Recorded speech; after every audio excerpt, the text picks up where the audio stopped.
पूर्वको आवाज, पश्चिमको आवाज, उत्तरको आवाज, दक्षिणको आवाज, ग्रेटर नेपाल टिभी।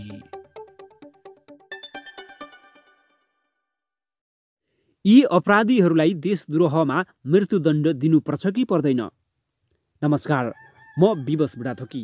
तपाईँ अहिले हेर्दै हुनुहुन्छ ग्रेटर नेपाल टिभी।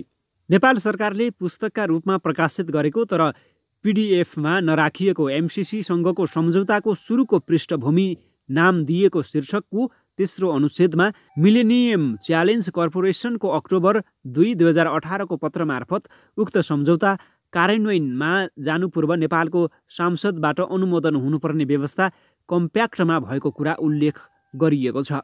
केपी ओलीले संसदमा बोल्दै एमसीसीका बारेमा अर्को निर्णय नहुँदासम्म त्यससँग भएको सम्झौता कार्यान्वयनको प्रक्रिया जारी रहने बताएका छन् भने युवराज खतिवड़ाले 2 वर्षदेखि काम चलिरहेको बताउँदै एमसीसीसँग पत्राचार गर्ने र जग्गा अधिग्रहणका लागि सीडीओहरूलाई पत्र लेख्ने काम गर्दै आएका छन्। यिनीहरूले गरेको सम्झौतामा सांसदबाट अनुमोदन भएपछि मात्र सम्झौताले वैधानिक मान्यता पाउने कुरा उल्लेख छ। यी भाडाका कुतत्त्वहरूले कुन आधारमा एमसीसी सम्झौता कार्यान्वयन गरिरहेका छन्? युवराज खतिवड़ा जस्ता सीआईएका जागिरीहरूलाई बजेटमा एमसीसी सामेल गर्ने कानुनी अधिकार छ कि छैन? एमसीसीका नाममा गरिएको भ्रष्टाचार यी एजेन्टहरूबाट असुल हुनुपर्छ कि पर्दैन?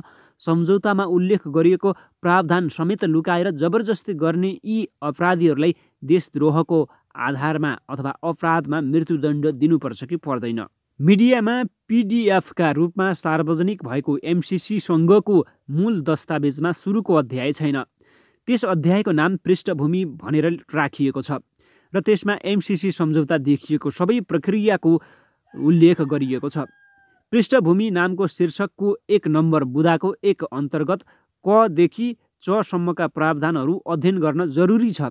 नेपालको प्रतिनिधि सभाले 2075 सालमा बनाएको नियम 222 अनुसार संविधानको धारा 279 बमोजिम संसदमा एमसीसी पारित गर्दा सम्बन्धित मन्त्रीले क देखि च सम्मका विषयहरू स्पष्ट रूपमा खुलाइ प्रस्ताव प्रस्तुत गर्न सक्ने कुरा उल्लेख गरिएको छ। तर च नम्बर बुदाको तलतिर पुछारमा माथि उल्लेख गरिएका प्रावधानहरूलाई काट्दै यस सम्बन्धमा घ देखि ङ र च सँग सम्बन्धित विषयहरू एमसीसी सम्झौताको हकमा लागू हुने भनिएको छ। ङ नम्बरको बुदाको चर्चा गर्न खोजिएको छ, जसमा एमसीसीसँग भएको सम्झौताभित्रका विषयको व्याख्या गर्न वा अलग धारणा राख्न अरूलाई रोक लगाइएको छ। यसको अर्थ हो एमसीसी सम्झौतामा उल्लेख गरिएका विषयहरूको व्याख्या गर्ने अधिकार एमसीसीलाई मात्र छ। यस विषयमा मन्त्रीले पनि छलफलका लागि नयाँ व्याख्या वा अवधारणा प्रस्तुत गर्न सक्दैनन्।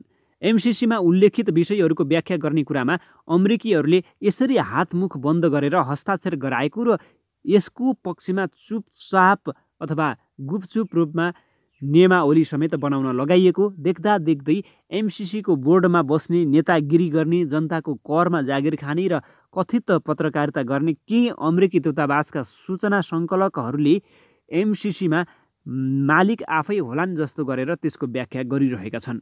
सम्झौतामा भएका अस्पष्ट कुराहरू, दोहोरो अर्थ लाग्ने शब्दहरू, वाक्यभित्रको निहितार्थ वा सम्झौतामा किटान नगरिएका तर त्यसको कार्यान्वयनमा जोडिएर आउने विषयहरूको व्याख्या गर्ने अधिकार अमेरिकीहरू बाहेक अरू कसैलाई छैन भनेर नियमावली नै बनिसकेको अवस्थामा हातमुख बाँधिएका महाराजगञ्जका घुमुवाहरूले एमसीसी सम्झौताबाट यस्तो अवस्था आउँदैन, यस्तो भन्न खोजेको होइन, यो कुरा त कल्पना नै गर्नु हुँदैन, वरिष्ठ वकिलले पनि यसो भनेका छन्, उच्च पदस्थ कर्मचारीले पनि त्यस्तो नराम्रो अवस्था नआउने स्पष्टीकरण दिएका छन् भन्ने विश्लेषण गरेको देख्दा लाग्छ कि रेन्डी बेरीको हातमा समातिएका तासका जोकर पत्ताहरू 4 वटा होइन कि दर्जनौं छन्।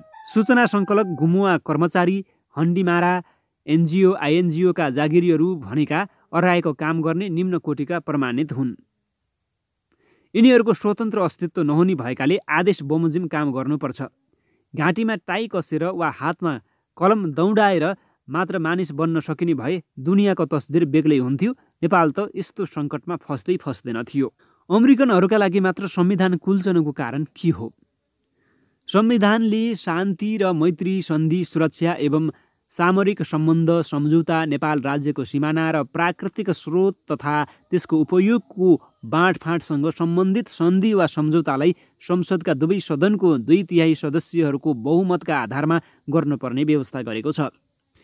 एमसिसीसँगको सम्झौताका हकमा प्राकृतिक स्रोत तथा त्यसको उपयोगको बाँडफाँड सम्बन्धी सम्झौता संसदको सामान्य बहुमतबाट गर्ने भनी सरकारले निर्णय गरेको छ। यसबाट अपराधीहरूको अपराधिक मनोवृत्तिसँग जोडिएको 2वटा गम्भीर प्रकारका प्रश्नहरू खडा भएका छन्। पहिलो प्रश्न हो अरूसँग प्राकृतिक स्रोत तथा त्यसको उपयोगको बाँडफाँडसँग सम्बन्धित सम्झौता 2/3 मतबाट पारित गर्नुपर्ने, तर एमसिसीसँग साधारण बहुमतबाट मात्र गरे पुग्ने कारण के हो? दोस्रो प्रश्न, संविधानमा लेखिएको व्यवस्था काट्ने अधिकार सरकारलाई हुन्छ कि हुँदैन?